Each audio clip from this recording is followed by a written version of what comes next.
If I'm being completely honest with myself, there's been quite a few things that I've neglected doing this year for a number of reasons. It's not a bad thing, it's just the way life goes. You have all the things you want to do, the things you need to do, your priorities shift, life changes, and things get pushed down the list. They get pushed to, oh, I'll do that next year, I'll get to that later, and they never happen. And one of those things is photographing the fall colors in Georgia. They've been amazing this year. In the last few weeks, I've watched the colors change, but I've been spending all my time in the city, working with clients, driving around, just letting this thing pass me by. And this weekend I decided I wasn't going to let it pass me by anymore. So I decided I was going to head back to this location I went to 2 years ago on a day similar to this one. And it proved to be one of the hardest photography days of my life. The day started like any other photo day, and I was immediately reminded of why I love these trips out to nature so much. In the city, I hate driving, I hate traffic, I hate moving between my office and clients. I'm miserable doing it. But on these drives, I don't mind it. It's relaxing, it's chill. I could be in the car for 3 hours and it doesn't seem to bother me. And just like most of these drives, I went off onto a side street, parked the car, made some photos of the surroundings, some photos of the truck, made some photos of myself using the timer on the camera with this amazing road and fog and colors behind me.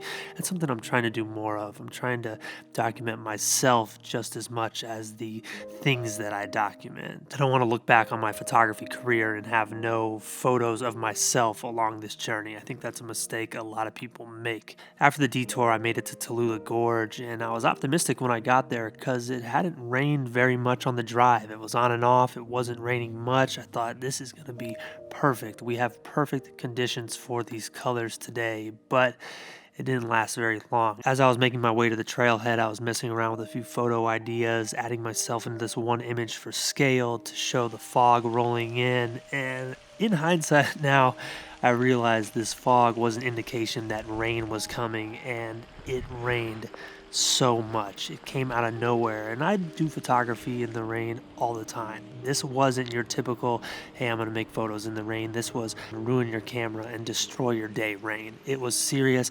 I tried to create a few more things, but it was too frantic, it was too hectic. I was worried about the camera, so I had to retreat to the car to dry off. Important lesson that I learned: this yellow jacket that I've worn a million times is actually not equipped to handle real rain. So I was soaking wet, I was freezing cold. I probably got in and out of this car 3 times, going out, taking a few steps, putting the jacket on, bailing, getting back in the car where it was warm, and I knew I had a choice to make. I didn't come all this way for nothing. Get back to the trail, there's puddles everywhere, it's completely different. Try to photograph this overlook, it's too chaotic.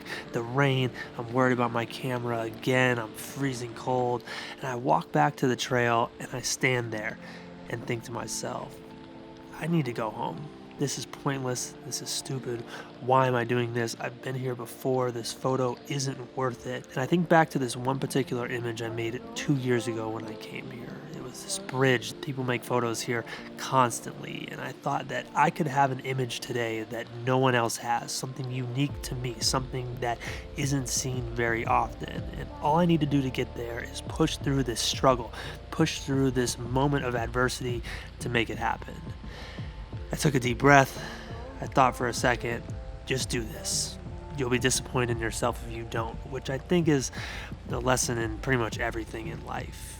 If you bail on something, it's the easy thing to do, but it's always a decision that you regret in the end. And I knew I would regret this if I got back in the car and left and wasted this opportunity. So I strapped up the camera bag as tight as I could to my body and ran to this location. I figured running there was one way to warm myself up, and also running would distract me from the misery of the rain soaking through this jacket. I got to the bridge and immediately started working off instinct. Lined up a shot straight down the middle of this bridge, the shot everyone has, got perfect symmetry, dropped my shutter speed to 1/30th of a second to get some movement in the raindrops, fired off a few photos before rain covered the front element of this lens, making the images blurry.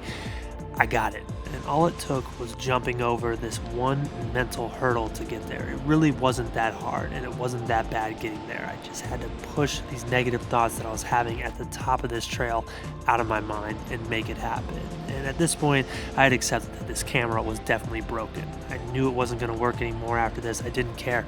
I tried to make a few more images. The camera was soaked from front to back. I couldn't even see through the viewfinder or the screen, so I packed it up and started running back up these steps. And on the way up, past some people in these ponchos, another unique look on this location so many people have been to before. The green of the forest with those blue ponchos, just a different, unique feeling image that adds a lot to the set of images I made today. And when I got back to the car, I checked the cameras, tried to dry them off the best I could. The Fuji, when I turned it on, did a hard reset, which wasn't a good sign. I had to put the date and the language back in, but it turns out it still works at the time I'm writing this. So I guess everything worked out. I guess the universe has a way of rewarding you when you follow your instincts. And my instincts told me to do this.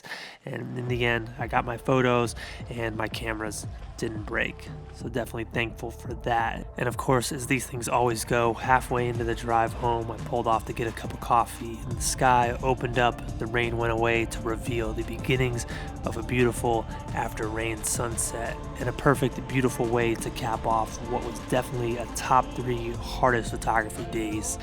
Maybe cold is my kryptonite. I think that's what it is. But in the end, a day like this was a great reminder to me that most things that are worthwhile don't necessarily come easy. You have to struggle, you have to push through to get what you want.